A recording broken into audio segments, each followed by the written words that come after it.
थोरगवाण येथे NEP 2020चा वर्धापन दिन संपन्न। नवीन शैक्षणिक धोरणातील गाभा म्हणजे विद्यार्थी कृतीयुक्त सहभाग नंदकुमार चौधरी यांचे प्रतिपादन। जुलै 22 ते जुलै 28 शिक्षण सप्ताह कार्यक्रमाचा उद्घाटन समारंभ देशमुख विद्यालय थोरगवाण येथे संपन्न झाला। कार्यक्रमाचे अध्यक्ष दी एज्युकेशन सोसायटी थोरगवाणचे संचालक नंदकुमार चौधरी होते। प्रसंगी प्रास्ताविक YJ खडखले यांनी केले, तसेच पर्यवेक्षक DK पाटील यांनी सप्ताहाची रूपरेषा सांगितली। कार्यक्रमाचे अध्यक्ष संचालक नंदकुमार चौधरी यांनी नवीन शैक्षणिक धोरण 2020 अंतर्गत विद्यार्थ्यांचा कृतीयुक्त सहभाग तसेच स्किल डेव्हलपमेंट, सांस्कृतिक ठेवा, वारसा जपवणूक, लोकसहभाग, माजी विद्यार्थी, भागधारक यांचे मदतीतून विकास हे घटक शैक्षणिक क्षेत्राचे गाभा घटक शाळा विद्यार्थी प्रगतीसाठी अभिप्रेत आहे असे विचार प्रकट केले। सर्व शिक्षक बंधू भगिनी सप्ताह उपक्रमात सहभागी आहेत। सप्ताह अंतर्गत प्राथमिक शिक्षण संचालनालय उपलब्ध शैक्षणिक दृकश्राव्य साधनांचा वापर करून विद्यार्थी सहभागी करून आनंददायी शिक्षण अनुभूती देण्याचे ठरले।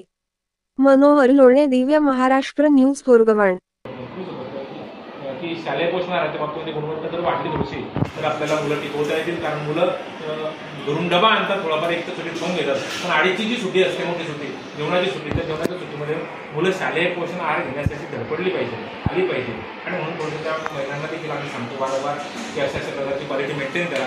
अनावधानाने एखादा किडा बिलकुल एखाद्या निघाला असेल, आपल्या घरी देखील निघतो तो बाजूला, परंतु त्याच्यावर जास्तीत जास्त कंट्रोल कसं येईल त्याच्यासाठी आपण प्रयत्न केला पाहिजे। सगळ्यांची सामूहिक जबाबदारी की आम्ही देखील शिक्षक त्याच्यासाठी मुलांच्या लाईनी लावतो, त्यांना वाढतो, त्यांना बसवतो, शांतपणे त्यांना घ्यायला भाग पाडतो, परंतु त्याच्यामध्ये थोडंफार जे काही मटेरियल मिळत असेल किंवा आपल्या जो काही निकष असेल त्या निकषाप्रमाणे जर त्यांना मिळालं तर ते अधिक उत्तम होईल असं मला वाटतं। आणि म्हणून कम्युनिटी ही खूप महत्त्वाचा घटक आहे। कम्युनिटीशिवाय आपण काहीच करू शकत नाही, कारण या शाळेमधून त्या मुलांचे आजोबा शिकले आहेत, आजी शिकले आहेत, पालक शिकले आहेत, आई वडील शिकले आहेत, मामा मावशी शिकलेले आहेत, आणि तोच समृद्ध वारसा ही शाळा त्या पुढच्या पिढीला देते।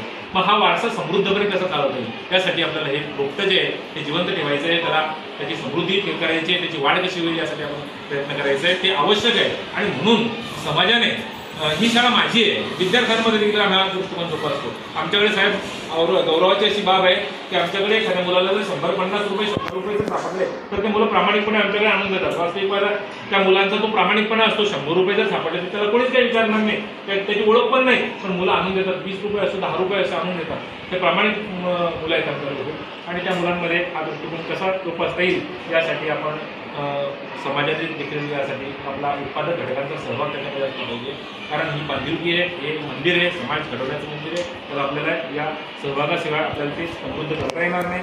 अशी 7 दिवसाची संकल्पना आदरणीय शिक्षण आयुक्त सूरज मांढरे साहेब यांनी मांडलेली आहे, आणि त्यांच्या यानुसार जवळजवळ 48 पानांचं हे संपूर्ण प्युअर इंग्लिशमध्ये मराठीमध्ये आहे, आणि त्याचे व्हिडिओज पण दररोज येत आहेत। आम्ही सर्वांचा पहिला दुसरा तास अजूनही आमच्याकडे SCRT मधून आमच्याकडे भाषिक आणि गणित कौशल्यांच्या पेट्या आलेल्या आहेत।